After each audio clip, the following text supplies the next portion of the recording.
वैजापूर शहरातील मध्यवर्ती ठिकाणी असलेल्या बोथरा पेट्रोल पंपावर एका माथेफिरूने पेट्रोल टाकून आग लावल्याची धक्कादायक घटना सोमवारी रात्री 9:30 वाजेच्या सुमारास घडली। या माथेफिरूने पेट्रोल पंपावर बॉटलमध्ये पेट्रोल आणत हे पेट्रोल डिस्पेन्सर युनिटच्या परिसरात जमिनीवर टाकले व नंतर आग लावत तेथून पसार झाला।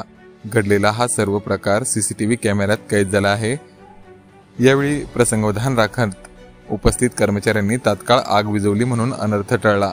या प्रकरणात वैजापूर पोलिसात तक्रार दाखल करण्याची प्रक्रिया सुरू आहे।